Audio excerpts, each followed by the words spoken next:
Welcome to a play-by-play review. I'm your host, Henry, and if you can somehow believe it, it is the end of July. Well, in a couple days, but it is the last episode for July. We're somehow getting almost through all of summer. This is weird. This is very weird that it's already almost August because it's coming up very soon to a year on this podcast alone. It's like August 20. Actually, I can check real quick because I have the episode list up. August 26th of last year is when I published my first episode. So I'll have to get ready for football season starting up soon. Next Thursday is the Hall of Fame game. So I guess I might have to start doing like the conference previews or something. I don't know. Well, we'll see what happens, but that's for a later time. For now, though, we have more baseball.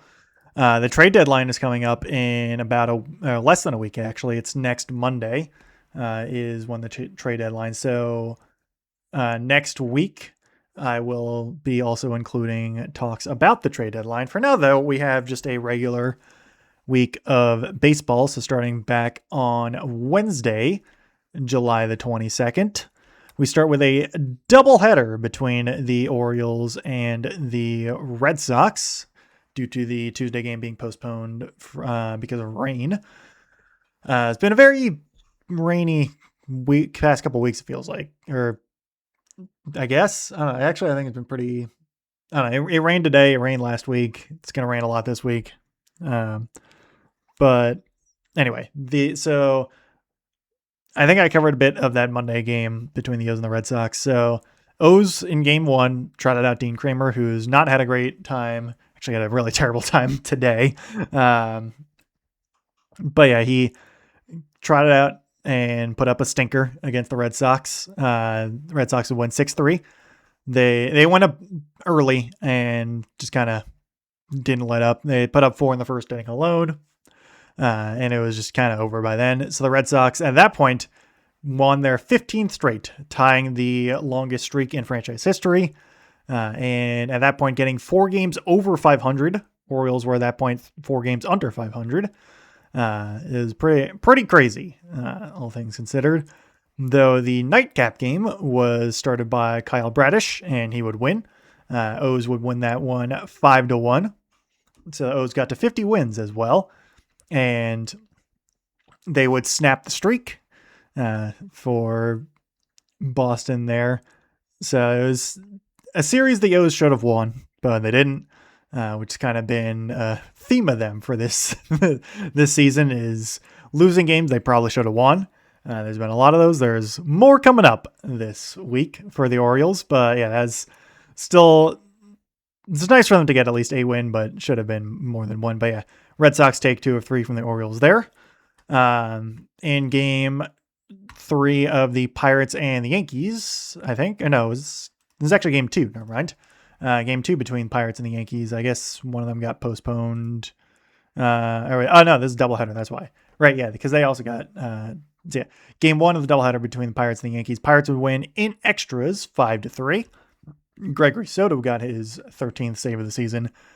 I know he's had a really bad stretch for like a lot of the summer because he started off really good for the Pirates, but after that kind of fell apart for a little while. But he's back to, I guess, being good. I don't know, but got the win or got the save there for Pittsburgh.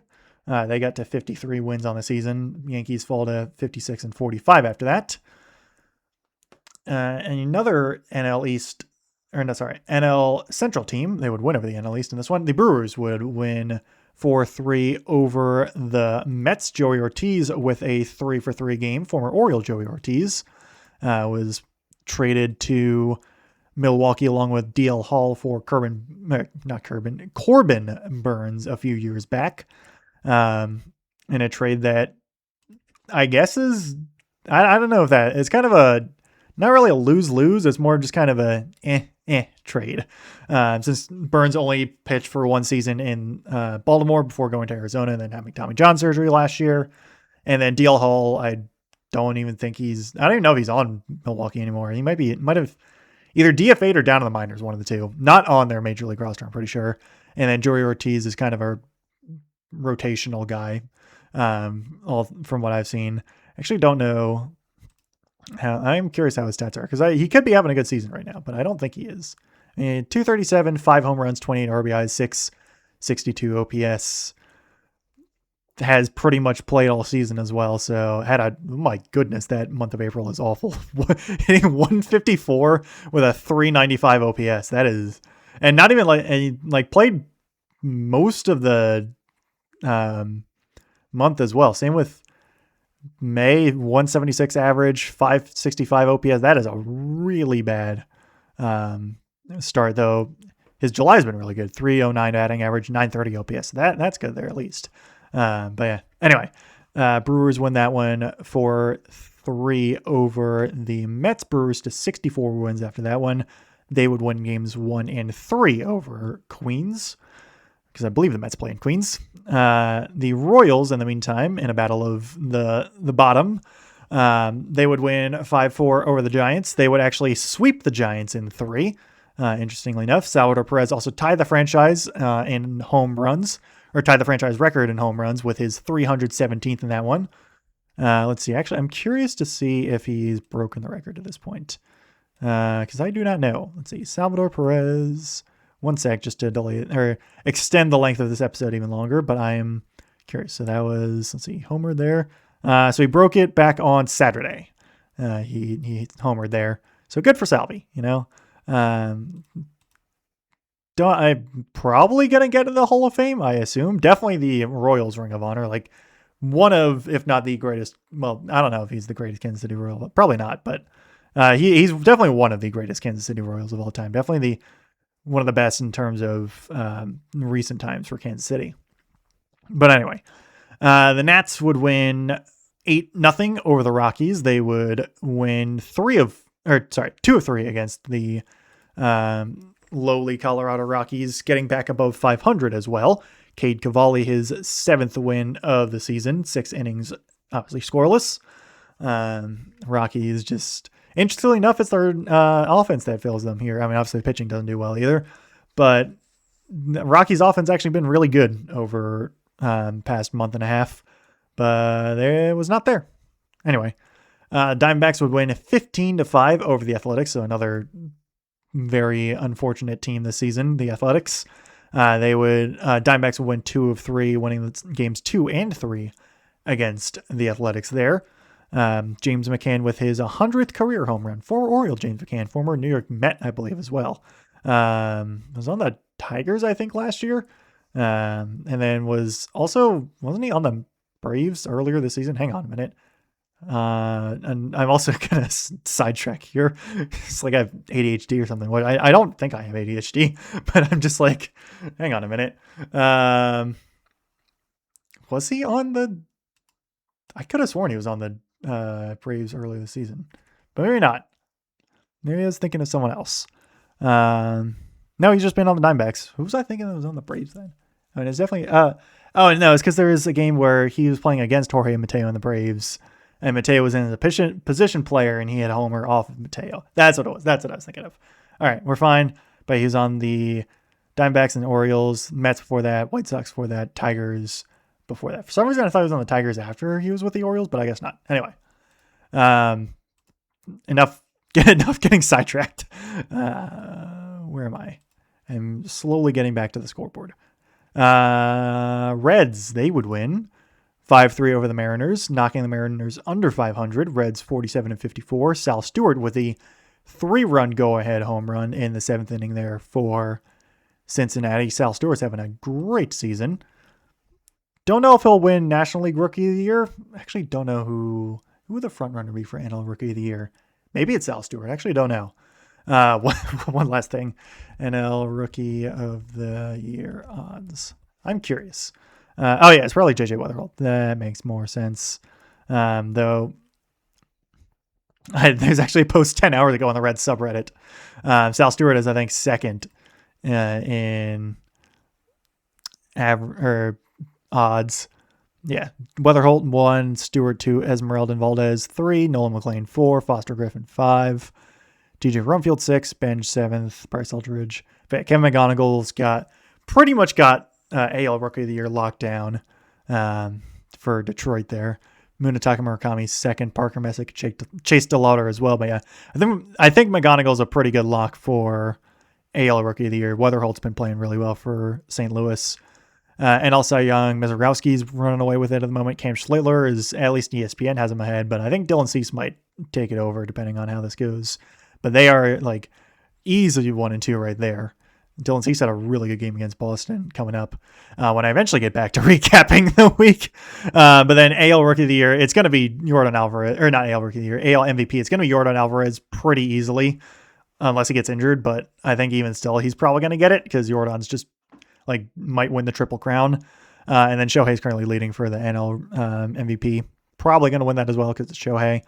Anyways, back to that Cincinnati game. They would win the series against Seattle, winning games 2 and 3. I almost read the wrong series there, but they did win nonetheless.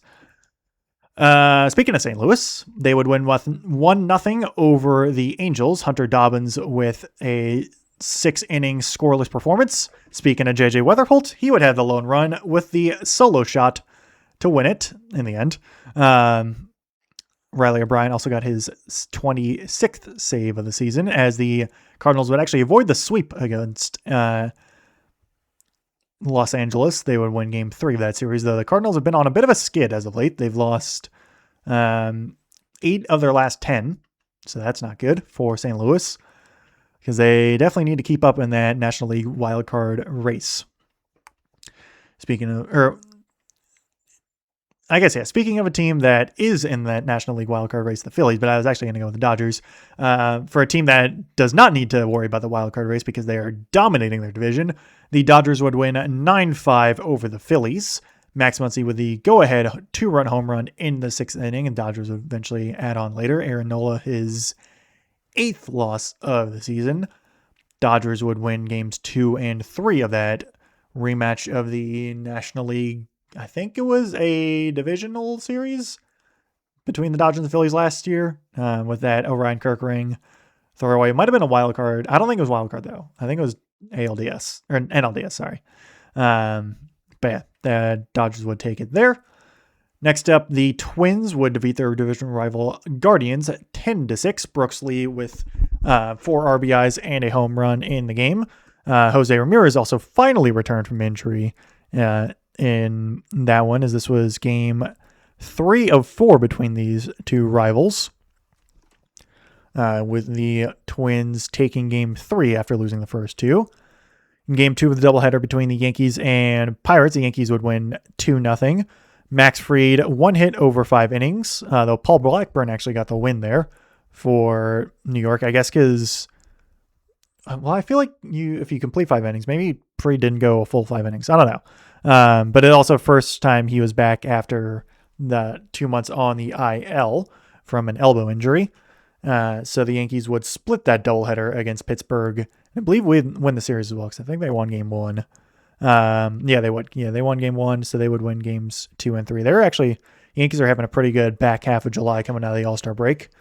As they got over 60 wins now. The Rays would win 4-2 over their division rival Blue Jays. Griffin Jacks with a good 6-inning performance there. Jeff Hoffman got the loss. Gotta love it. Brian Baker saved number 26 for Tampa Bay as well. Rays got to 59 wins at that point.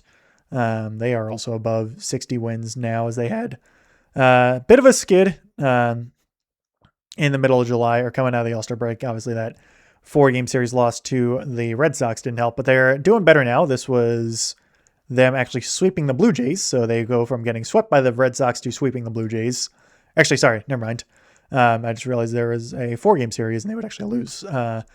They would lose on Thursday, which I'll get to in a minute, but they won 3 in a row against Toronto, which is all that matters.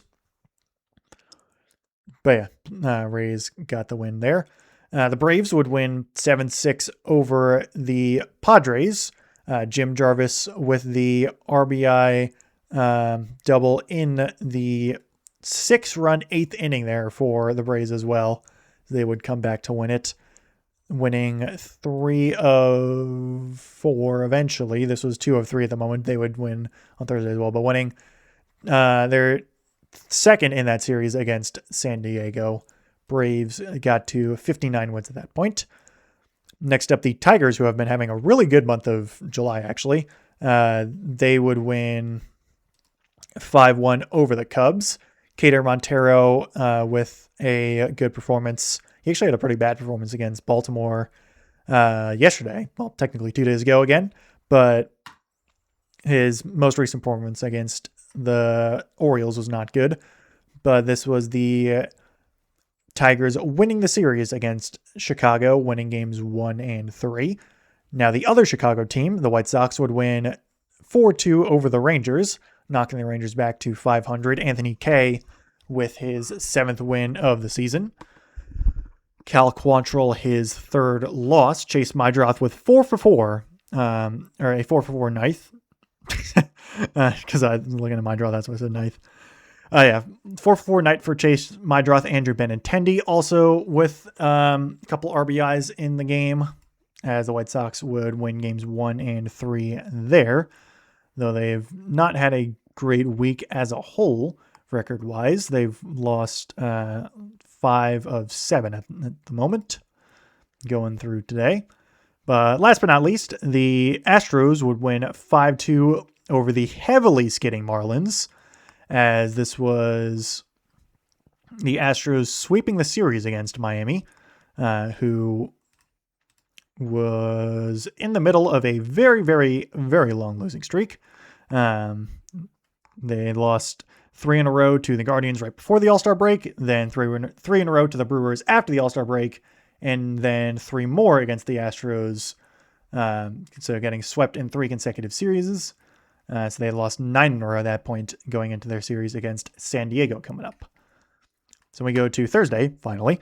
And I will for sure speed this up now. I won't get distracted anymore by various things.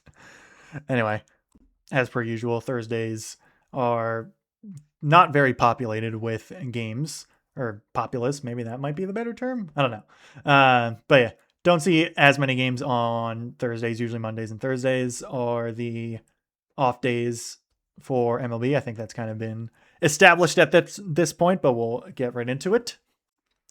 So first up, we have the Braves and the Padres concluding their series.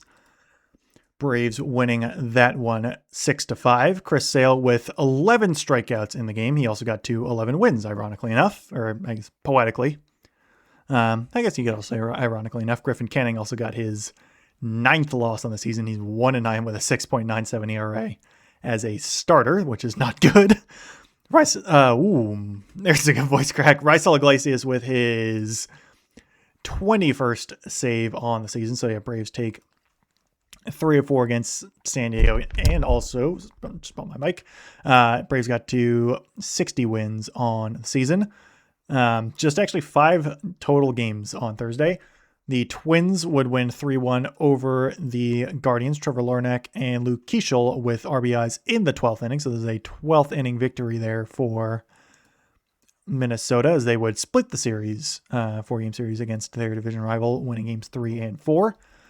The Blue Jays would avoid the sweep, the 4-game sweep against Tampa Bay, winning game 4. Shane Bieber with a 7-inning performance coming off the IL. I think this is like 4th or 5th start since, but pitches well there. Louis Varland saved 21 as well.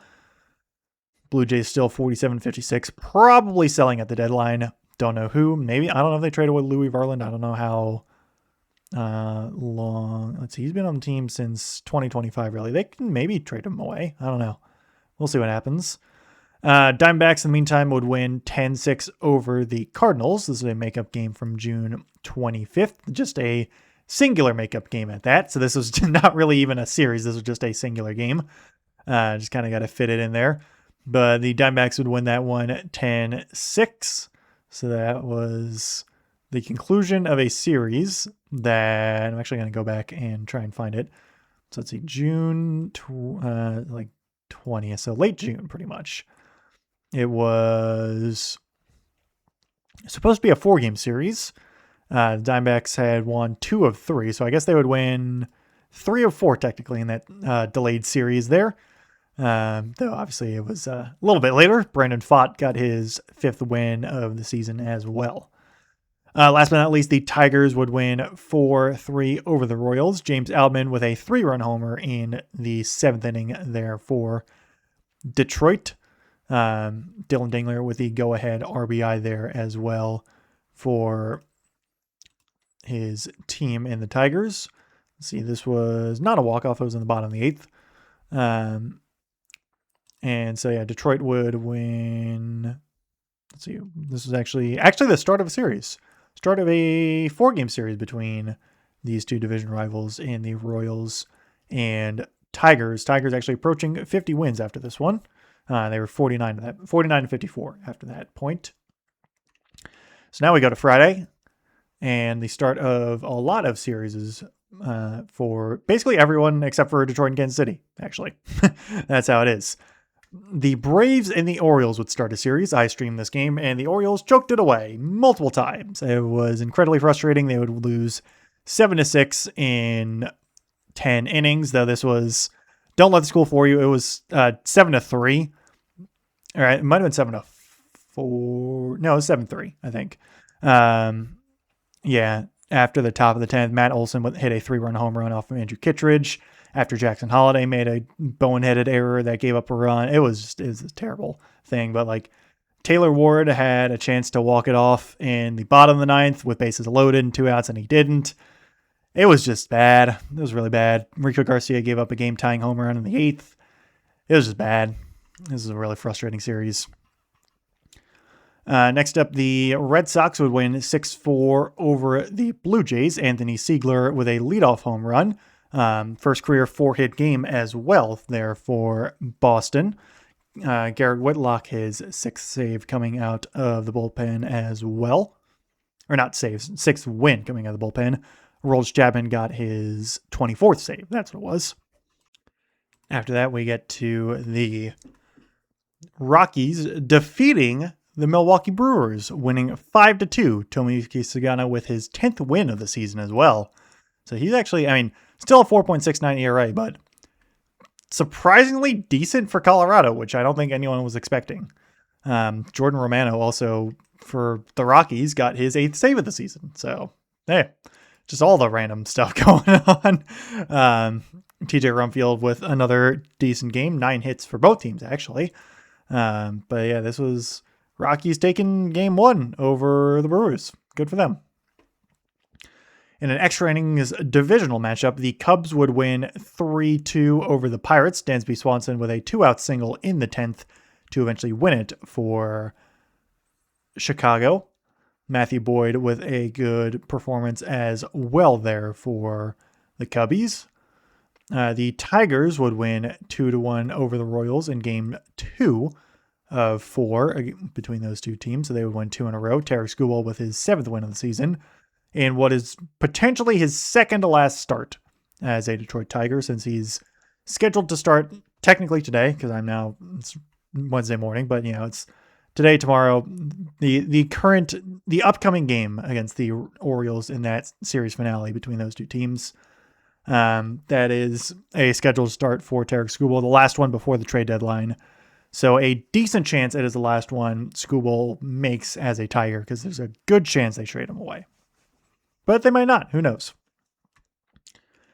Next up, the Diamondbacks would win 3-2 over the Nationals.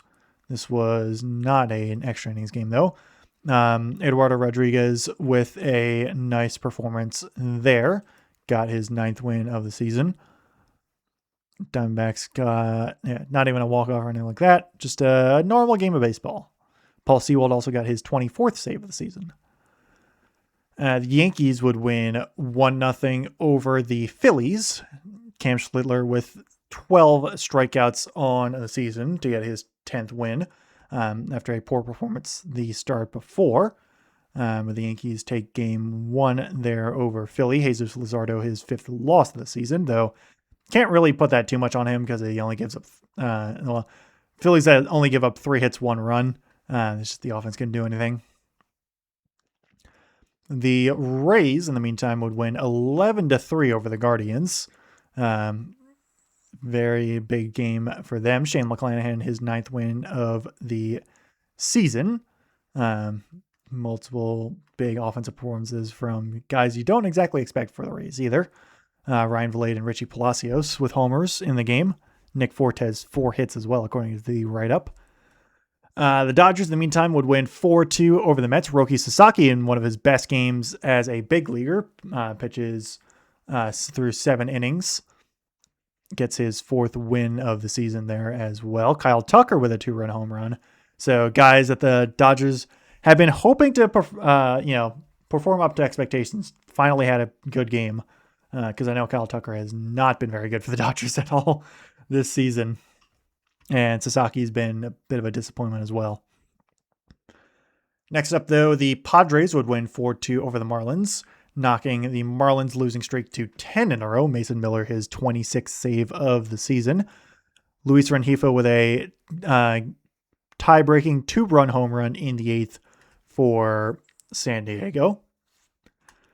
The Astros would win 9-5 over the White Sox. Christian Walker with a 3-run double. And over the course of an 8-run 6th inning there for Houston, that easily got them the win there. Kai Wai-Tang with his 5th win of the season. The Rangers would top their division rival Mariners, winning 5-4. Jake Berger with a homer and 3 RBIs. Don't know if this was a walk-off. Let's see. This is 5-4. This was, in fact, not a walk-off. They gave up 1 at the top of the 9th, but closed it out in the end. Where am I? Why did I go back to Thursday? That was weird. I'm on Friday. Almost done with Friday, actually. Because we get to the Athletics winning 2-0 over the Minnesota Twins. Jacob Lopez, 1 hit through 5 innings. Lawrence Butler and Tyler Soderstrom RBIs in the game there for the Athletics. So they stopped the Twins' little run, in a sense. Sort of. Not really. It was a 2-game run, pretty much, for Minnesota. But, it's the 2 games is always nice to win in a row. Anyway, the Reds would top their division rival Cardinals, winning 4-2. Eugenio Suarez with a 2-run homer in the game. Emilio Pagan save number 10, as he had dealt with a lot of injury this season. But he's back now, pitching well for Cincinnati. They would take game 1 there over St. Louis. Then last but not least, the Giants would win 7-6 over the Angels. Rafael Devers walks it off in the 10th inning as well, with an RBI single there for San Francisco. Giants got to 43 and 60, Angels 41 and 63. I guess Devers was a pinch hitter as well there in the bottom of the 10th and wins it. So we go to Saturday. This was an all-timer from Dylan Cease. Took a no-hitter into the 6th, gave up 1 hit overall, struck out a good amount of batters, but pitched a complete game as well. Let's see, Cease had 1 hit, 3 walks, 12 strikeouts, 9 innings pitched, no runs given up. Just an absolutely insane performance there by Dylan Cease in his first year in Toronto. So Blue Jays put up an excellent game there, courtesy of their ace. After that, the Orioles would win 3-2 over the Braves. Dylan Beavers would walk it off in the bottom of the 9th. This was a near duplication of the night before, as it was the Orioles holding a one-run lead going into the 8th inning. Rico Garcia came in to pitch again, gave up another game-tying home run, though this time the Orioles actually did manage to find the walk-off against Didier Fuentes, not Raisel Iglesias, which is nice. But yeah, this was crucial for the Orioles right here to tie up the series. And it's still a frustrating game overall, but it was good to see them get a walk-off. After that, the Royals would win 3-2 over the Tigers. This was the Salvador Perez record-breaking home run game that certainly helped the Royals win there. So they would win game 3 after losing the first 2 in that 4-game series against Detroit. Tigers 50-55 after that one. Next up, the Nationals would win 5-3 over the Diamondbacks. Foster Griffin win number 12 on the season. CJ Abrams with a solo shot and 3 RBIs. Apparently the Nats are rumored to be open to trading CJ Abrams. I don't really know why, unless they get an absolutely insane package haul, because he's really good. But I also don't know why they trade him, because he was one of the guys they traded for when they traded away Juan Soto back in 2021. So I don't know, man. Baseball's weird, and I don't know why teams are willing to trade away or not even top prospects, like the top players, when they're close to getting there. I don't get it. But yeah, Nats would even up the series against Arizona there. Next up, the Giants would win. I don't know why the Giants Angels placed here. Maybe they played in the day. It's weird. But yeah, Giants would win 9-2 over the Angels. So they would win 2 in a row there against Anaheim. Rafael Devers and Jung Hoo Lee both with 3-run homers in the game. Robbie Ray with a good 6-inning shutout performance as well there for San Francisco. He actually has 9 wins on the season, surprisingly enough. 3.16 ERA. The Padres would continue the Marlins winning streak, now extending it to 11 as they would win 7-2. Padres got back to 1 game under 500 as well. Eury Perez, his 8th loss of the season, which is surprising. I feel like Eury Perez shouldn't have 8 losses. He's been pitching well, but I don't know. Ty France with 3 RBIs in the game as well. So good there for the Padres. Next up, the Yankees would win 2 in a row against Philly, winning 3-1 here. Austin Wells and Jason Dominguez with homers in the game. David Bednar, his 20th save of the season. Ryan Weathers, his 4th win as well. So he only gives up, I actually don't even know if he's the one who gave up the run, but obviously the Yankees as a whole only give up 1 run on the night. After that, we get to the Rays winning 3-0 over the Guardians, so they would shut them out there. Nick Martinez with a great performance there, 10 wins as well for Tampa Bay. And Rays got to 61 wins on the season as well. After that one, speaking of shutouts, the Cubs would shut out the Pirates, winning 11-0. Shota Imanaga with his 7th win of the season. Paul Skeens with his 9th loss. I think Skeens actually pitched pretty well early. Didn't give up any runs till the 5th inning, but then there's 3 runs given up in the 5th, 5 in the 6th, 2 in the 7th, 1 in the 8th. So the floodgates kind of opened up after that, and the Cubs offense could do nothing to help out, or the Pirates offense could do nothing to help out their ace. Is that Javier Assad getting a save? It is, yeah, because he was a former starter. Interesting. I guess he's now... Oh, it's a 3-inning save. Okay, interesting. Good for him, because he was a former starter. I guess they put him in the bullpen now. Huh. It's baseball. I don't know. You learn something new every day. Meanwhile, the Twins, we go to another shutout. Actually, Twins would shut out the A's, winning 2-0. So they would even up that series there against the Athletics. Taylor Rogers. Taylor Rogers? Tyler or Taylor? Place your bets. Taylor Rogers. Okay. Taylor Rogers with the win there for Minnesota. 6 wins on the season. I believe he's in the bullpen though. But still good for him. Alan Roden with a 2-run single gets Minnesota the win. That was all the runs they needed. They only needed 1 actually, but they got 2. Anyway, the Brewers would even up the series against the Rockies, winning 8-5. Cooper Pratt and Luis Lara both with 3 RBI games there for Milwaukee. Both of them rookies as well. Save number 17 as well for Trevor McGill over there in Milwaukee, because I think looks like he's definitely kind of assumed the full role of closer again. I know Abner Uribe occasionally got some saves, but I guess he's more of a setup man now. Anyway, the Astros would win 4-1 over the White Sox, so they would win 2 in a row. White Sox have been struggling a little bit as of late. I think I actually already noted that now that I think about it. Anyway, Hunter Brown with his second win of the season, 7 shutout innings. I know because he was on the injured list for most of the season, right? He pitched 2 starts in March, then didn't pitch again till mid to late June. So he's been back since. Is now didn't have a decision until since his return until the loss against Baltimore back on the previous Sunday, but got his second win of the season there, first win since coming back from injury. Josh Hader also got his 12th save of the season too. Next up, the Dodgers would win 4-3 over the Mets. Kyle Tucker with a second straight night with a homer. Yoshinobu Yamamoto his 11th win of the season, so the Dodgers would win 2 in a row against New York. Nolan McLean his 7th loss of the season. Next up, the Cardinals would win 7-0 over the Reds.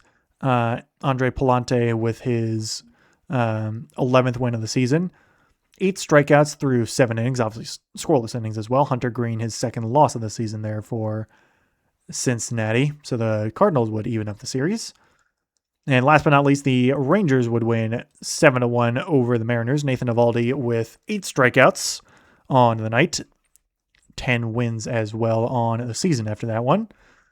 So the Rangers would win 2 in a row against Seattle as well in that 4-game series.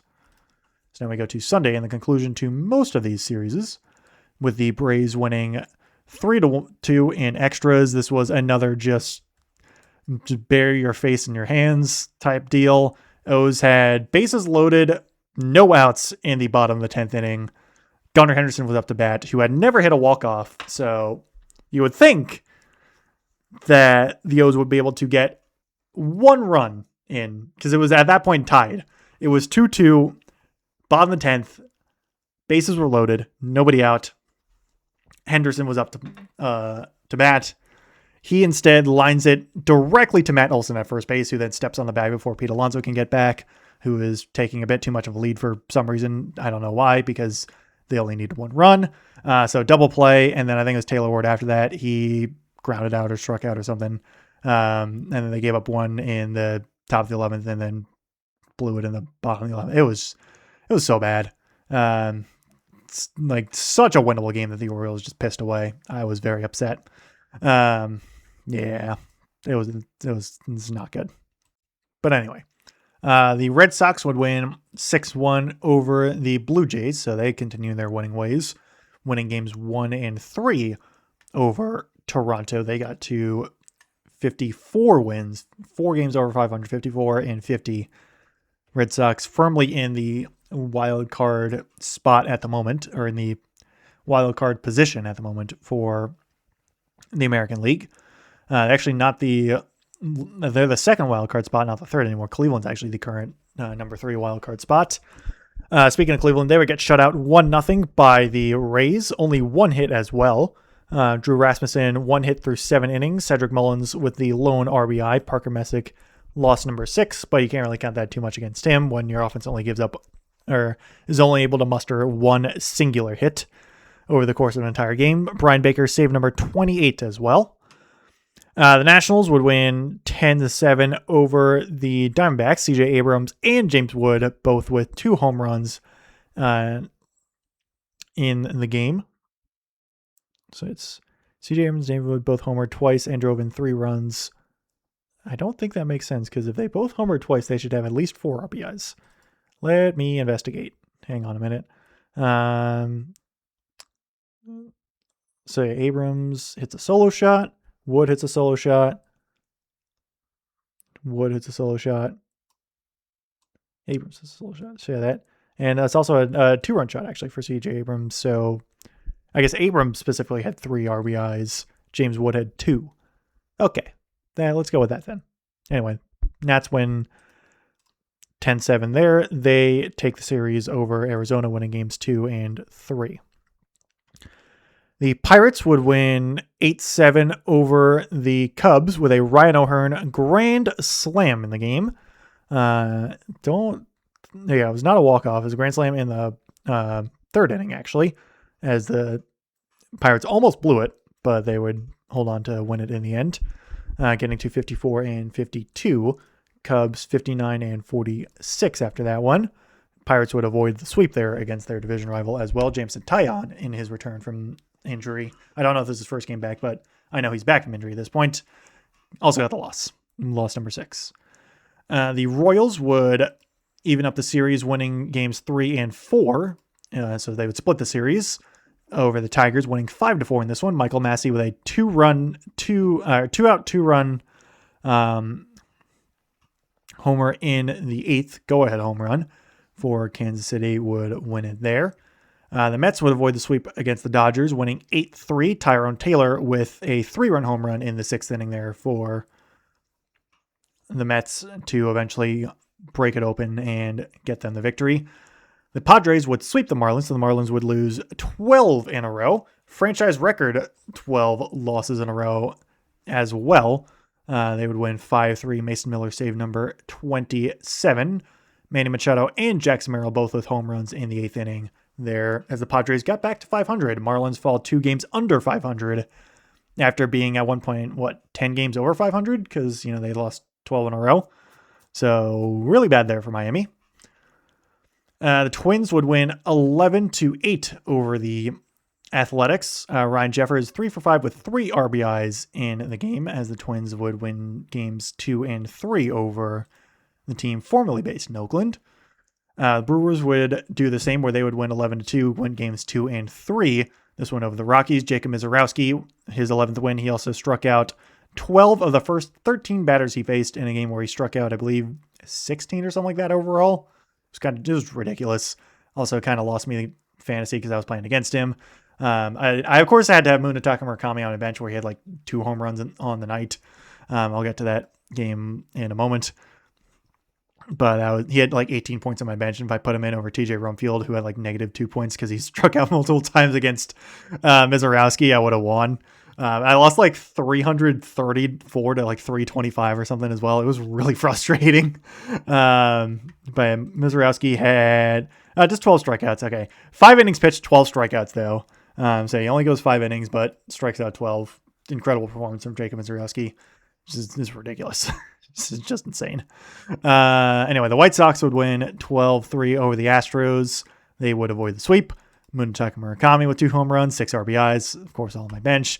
I also had, I think, Geraldo Perdomo, who had another 10 points on my bench. I was really upset with that because that would have won me the game, that would have won me the week against my opponent, who was a Yankees fan. So anyway, the Reds would win in extra innings over the Cardinals, winning 5-3. So they would take the series, winning games 1 and 3. Sal Stewart with the go-ahead pinch hitting single there for Cincinnati. Reds win 3 straight road series for the first time since 2023 as well, interestingly enough. The Mariners would win 6-4 over the Rangers. Dom Canzone with the go-ahead 3-run home run as the Mariners would win game 3 of 4. Win game 3 of that 4-game series. They lost the first 2 against Texas. Gabe, I think your first name's Gabe. Gabe Spire? Yeah. Gabe Spire with his second win out of the bullpen. Andres Munoz saved number 18. Next up, the Angels would win 4-3 over the Giants. Mike Trout's first 4-hit game since 2021 helps give the Angels the victory. Jose Soriano finally got another win as well. Angels would avoid the sweep against San Francisco as well. Both teams, though, for sure selling at the deadline. Then last but not least, the Phillies would win 11-4 over the Yankees. I believe this is a Sunday Night Baseball game. Christopher Sanchez with win number 13. Will Warren lost number 5. Bryson Stott with a homer and 5 RBIs on the night as the Phillies would avoid the sweep against New York. So we go to Monday and the start of a lot of series between teams. This is not a full slate of games, though. I think there are some teams that were not playing. Teams who did play included the Orioles and Tigers, who started up a series. Orioles win this one 8-5. Cater Montero with a loss. Grant Wolfram actually got the win. This was a Brandon Young start. I actually don't remember who started this, even though it was yesterday. No, it was a Kyle Bradish. He just didn't start. He just didn't pitch all that well. 4.2 innings, 5 earned runs. Bullpen pitched very well for the Orioles here. Orioles also hit a ton of homers in this game. That included, well, a couple homers. They had, I guess, only 3, but Leody Taveras hit an absolute nuke, 416, that was just destroyed. Kobe May also had a huge homer, only 390, but it felt a lot more. 2 earned homer in that game, and Tyler O'Neill hit a 400-footer in the game as well. It was very good to see the Orioles offense produce for once, which they did not do at all today. They got shut out 14-0. It was very bad. But anyway, that game is also really crucial, or this series is really crucial between the O's and the Tigers, because both these teams are like on the fringe of buying and selling at the deadline. I don't think the Orioles are going to sell unless they like get absolutely swept over the next 4 games. Even still, I don't think they will, but it's very crucial for the Orioles to start winning some of these last games against Detroit and then Philly coming up. But anyway, the Red Sox would win 4-2 over the Athletics, though this game was very unfortunate for the Red Sox, as the big trade so far, like the one like pretty big trade we've had so far, coming up to the deadline was involved the Red Sox and the Nationals. They would have a 1-for-1 player trade. The Red Sox sending their left-handed pitcher Connolly Early over to the Nationals in exchange for shortstop Curtis Mead, which makes sense kind of for the Red Sox because they did need infield help pretty badly. And Early was kind of like on that fringe, like 5-starter. They just had Red Sox just have a really good rotation, and Early was kind of that sort of odd man out, but also a young prospect for them. So they were willing to ship him off. It was still surprising, but Curtis Mead is having a really good season. It's just unfortunate, really unfortunate for the Red Sox, because Curtis Mead got hit in the hand with a pitch in this game. His first game as a Red Sox, got hit with a hand in the pitch. I said that wrong. Hit in the hand with a pitch on his left hand that fractured his left hand, and he's on the IL probably out for the season. So it just really sucks for the Red Sox. I feel really bad for them because it's just terrible. I feel really bad for Curtis Mead as well. It sucks. It really sucks. Injuries suck, and especially ones like Blaze Alexander. The same thing happened to him. He's probably not out for the season, but he's out for a while, and right when he was getting incredibly hot. So it's just it sucks, man. It's just injuries suck. Anyway, the Rangers would win 7-3 over the Mariners, so they would take 3 of 4 over their division rival, get 2 games over 500, and I believe take the division as well. Yep, they're first in the AL West. George Kirby got hit with his 9th loss of the season. Kumar Rocker his 4th win there for Texas. The Pirates would start a series against Diamondbacks, winning 3-2. And I don't really have any written summaries anymore. It's just highlights at the moment because they're so recent. There's also an extra innings walk-off for the Pirates as well. Infield single from Brandon Lau as well there for Pittsburgh. The Marlins would finally snap their losing streak. They would score 3 in the bottom of the 9th to walk it off over the Phillies. Griffin Conine with a walk-off 2-run single there.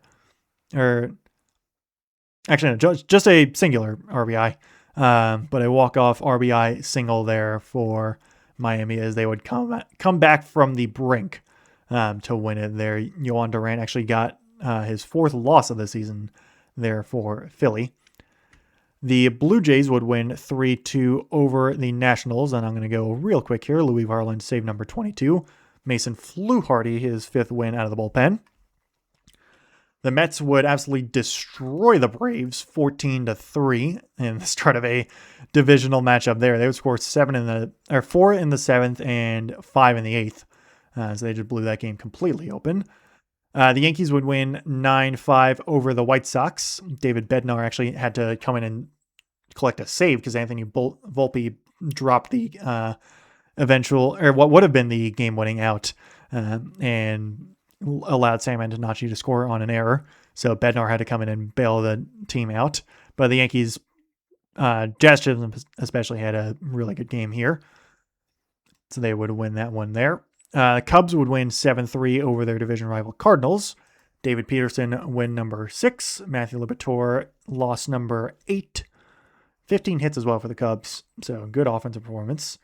The Astros would win 6-4 over the Angels, their division rival Angels at that. So I think Yordan Alvarez homered in this game. Might have been today, actually. He homered in one of these. No, I think it was today, actually. This was also a come from behind victory for the Astros as they were down. They were down 4-0 after 3. Scored 1 in the 4th, so they're down 4-1 going to the 8th. Scored 1 in the 8th, so they're down 4-2. Then scored 4 in the top of the 9th. Angels blow it. And Astros win it. Astros 2 games under 500 at that point.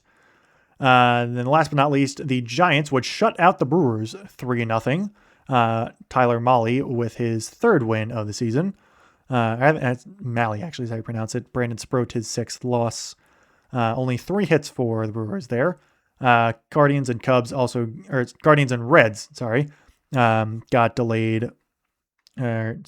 Rain makeup date July 26th. Okay, got made up for Tuesday. So I guess there's a doubleheader between the Guardians and the Reds for Tuesday, which we are to now. So the final day for this recap, the Orioles would, as I said, got demolished 14-0 by the Tigers. Dean Kramer with an absolute stinker of performance, gives up 8 earned runs, most in his career, in a singular start. He's 1-4 in the season with a 6.5 ERA. What is it, Trevor Melton? I think it's Troy Melton, sorry. Troy Melton pitches a really good performance in this one. Orioles only have 3 total hits. Jackson Holliday actually has 2 of those hits. He had a 4-4 game on Monday, so Holliday has been having a really good stretch as of late. He's had a lot of criticisms for not performing up to expectations, as a 22-year-old number 1 overall pick and all that, but he's been having a really nice stretch at the plate over the past week or so. The A's would win 4-3 over the Red Sox. I actually thought the Red Sox won this one, but I guess not. What happened in this game? Did the A's walk it off or something? They did not. They almost blew it, actually. They almost blew it, but they did not in the end. But A's won that one 4-3. In game 1 of the doubleheader, Guardians would win 6-5 over the Reds. This was not anything extra, and it was just a 6-5 win for the Guardians. Cade Smith, his 30th save of the season, so first guy to 30 saves. An extra innings matchup, though, was between the Diamondbacks and Pirates. 12 innings. Eventually went to the Diamondbacks in the end. They would win 8-7. Who got the game-winning run? It was James McCann with an RBI single, so he shows up again there. I guess, hang on. I need to go back to the score because I just saw something. What happened with this game? So Diamondbacks scored 1 in the first, 2 in the second, 1 in the third, 1 in the fourth. So they're up 5-0 through 4. Then they're up 6-0 through 6. 6-0 through 7. So they're up 6-0 through 7 innings. Are the Diamondbacks over the Pirates. Then they give up 3 in the bottom of the 8th, so it's 6-3. Then give up 3 in the bottom of the 9th, so it's tied. Then it goes to extras. They each score 1 in the 10th. And the Diamondbacks eventually hold on to come back, or not really come back, but bring back the win. Nearly lose in embarrassing fashion there, but all right, well, don't do that again, Arizona. That's not how you're supposed to play baseball. In the meantime, I should have kept Alcantara on. How did he do actually in this game? But the Marlins would win 1-0 over the Phillies. So they would win 2 in a row after losing 12 in a row. So they're actually back to 500 now. Pete Fairbanks, his 14th win of the season. Aaron Nola, his 9th loss. I believe he gave up a home run to Kyle Stowers. Yeah, gave up a home run to Kyle Stowers in the first inning as well. I actually saw a video of the pitch, and it was a really, really bad pitch.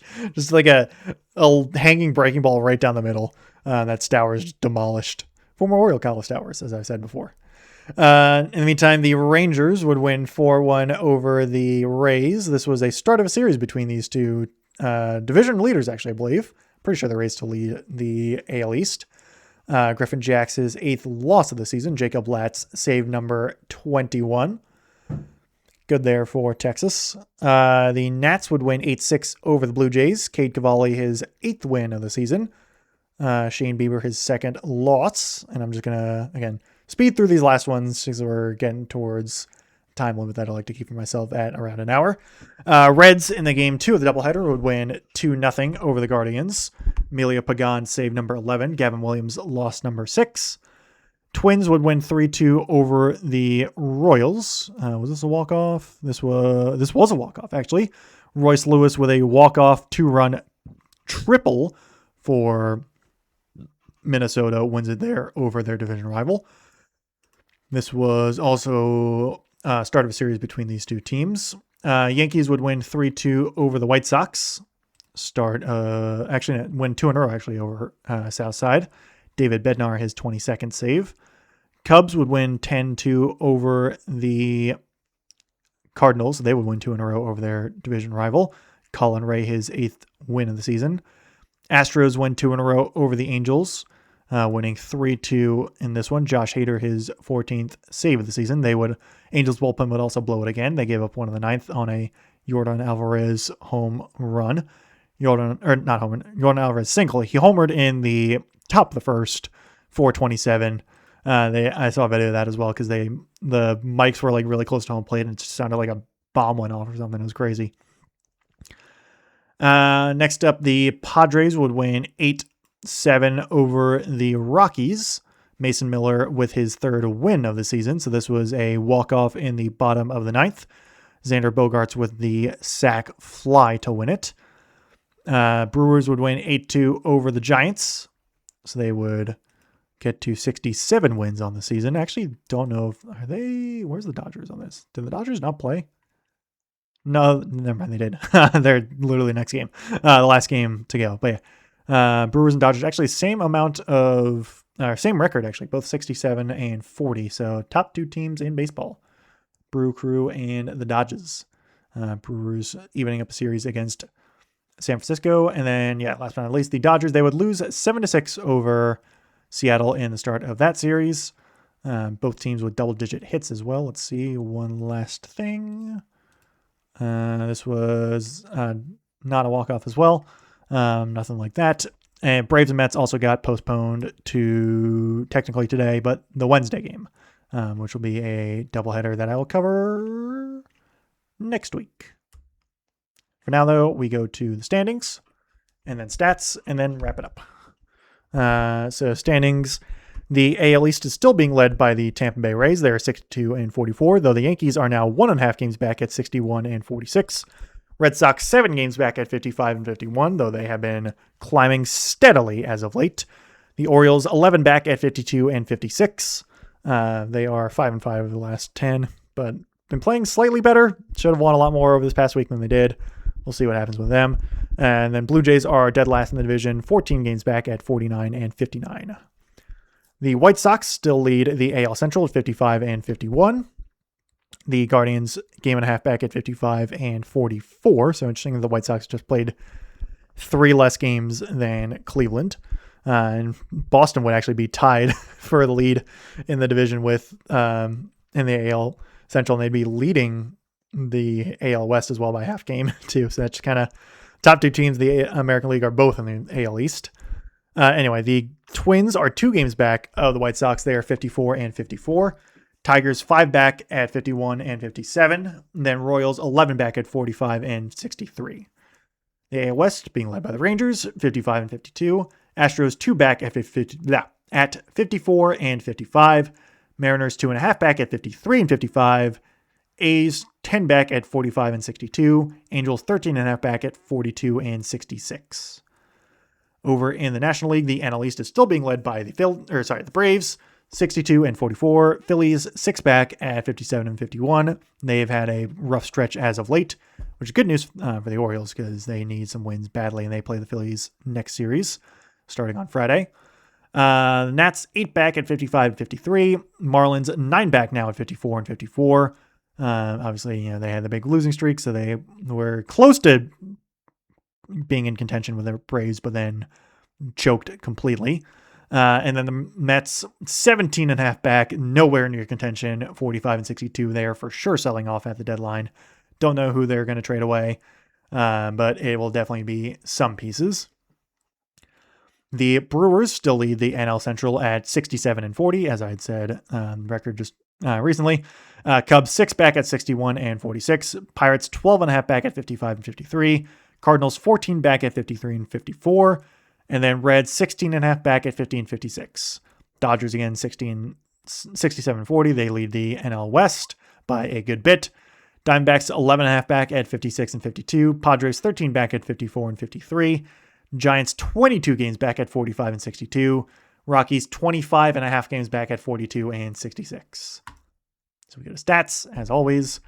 Batting average leaders, it is Otto Lopez at 328, Luis Arraez 325, Yordan Alvarez also 325, Nick Gonzalez 315, Jung-Hoo Lee 301. Home runs, it is Yordan Alvarez now taking the lead at 35, Kyle Schwarber 33, Hunter Goodman and Ben Rice 31, James Wood 30.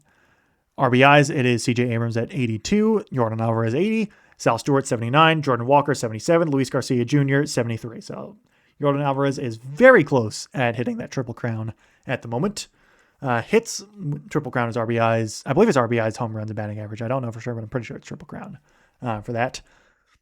Anyway, hits, it is Otto Lopez 136, Luis Arraez 131, Yordan Alvarez 126, Nick Gonzalez 122, Ernie Clement 120. Stolen bases, it is Nasim Nunez 38, Bobby Witt Jr. 30, Jazz Chisholm 29, Jose Ramirez and Chandler Simpson 26. Pitching leaders in terms of wins, Christopher Sanchez is 13, and then Foster Griffin, Chase Burns, Sonny Gray, and Aaron Ashby all have 12, probably some others as well. ERA leaders, it is Jacob Mizorowski at 1.58, Cam Schiller 2.07, Chris Sale 2.19, Chase Burns 2.40, Nick Martinez 2.45. Saves, it is Cade Smith 30, Brian Baker 28, Mason Miller 27, Riley O'Brien 26, Aroldis Chapman 25. Strikeouts, it is The Miz with 185, Gavin Williams 168, Dylan Cease 167, Christopher Sanchez and Cam Schiller both have 157. And then quality starts, Sandy Alcantara with 16, Christopher Sanchez, Yoshinori Yamamoto with 15, Michael Wacha 14, Sonny Gray 13. So we go to batting leaders for other stuff. Most doubles on the season, it is Freddie Freeman, Rafael Devers, and Otto Lopez at 27, Matt Olson, Brian Reynolds, Ernie Clement, Alec Burleson all at 26. Most triples, it is still Corbin Carroll now at 12 on the season. Luis Arraez, Jake McCarthy, and Otto Lopez, I believe all still at 7. Most strikeouts on the season, it is Kyle Schwarber at 157, Zach Neto 148, James Wood also 148, Ian Happ 139. So I think the top 3 is still the same. Most walks, it is now James Wood at 85, Taylor Ward 83, Nick Kurtz 77. I believe Nick Kurtz is on the injured list, so that's why his numbers have not gone up. Oh, no, he's actually back. He's active. No, he's actually been off the IL. Maybe I was thinking of Jacob Wilson. I don't know. But anyway, yeah. James Wood, Taylor Ward, Nick Kurtz. Mike Trout's actually sitting at 4th overall at 75 walks. OPS leaders, it is Yordan Alvarez, unsurprisingly, at 1,082 OPS. Juan Soto at 947. James Wood, 946. Ben Rice, 938. CJ Abrams, 932. WAR leaders, it is Peter Armstrong, 6.5. Otto Lopez, 5.3. Bobby Witt Jr., 4.9. Yordan Alvarez, also 4.9. Kevin McGonigal, also 4.9. Wins above replacement. Then last but not least, we get to some pitching statistics. So most losses on the season. We have Kevin Gossman, Kyle Freeland, Jeffrey Springs, and Tanner Bybee all at 10. You definitely see Kevin Gossman get traded. I kind of hope the Orioles trade for him. That would be nice. Most games pitched, I'm also curious. Actually, most games started because I can't do games pitched for some reason. Most games started, Sandy Alcantara and Kate Cavalli at 23. Most innings pitched, it is all still Sandy Alcantara, 150 innings and 2/3, or 150 and 2/3 innings pitched. Christopher Sanchez, 138 innings and 2/3. Sorry, done that twice in a row. we're getting there. Just about done. 138 and 2/3 innings pitched. Gavin Williams, 133 and a third innings pitched. Michael Walker, 132 and a third innings pitched. For most innings pitched, most hits surrendered, it is Michael Lorenzen, 139, Sandy Alcantara, 143. Lorenzen, 149, Alcantara, 143, Christopher Sanchez, 139. Most earned runs surrendered, Kyle Freeland, 81, Michael Lorenzen, 73, Jeffrey Springs, 72. I guess worst ERA is probably, I don't know why that's different, because I guess it's just because Kyle Freeland has a 7.34 ERA, but if I sort by worst ERA, it gives me Aaron Nola instead, who's at a 5.61. Maybe it's qualified starters? I don't know.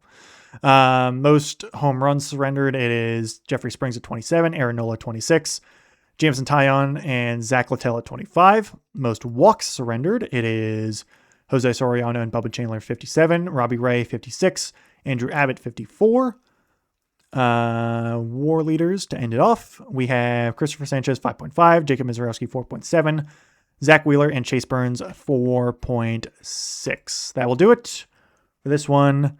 I probably will not put out an episode this Saturday because I'm going to a convention the whole weekend. I'm super excited, so I will probably be very exhausted and not want to record at all. That will leave next week for the trade deadline episode. I mean, it's going to be, regular recap. I'll probably go a bit faster and then also cover the trade deadline. I'm hoping the Orioles do not sell. I'm hoping they buy. We'll see what happens. For now, though, that is it for this one. Thank you very much for listening.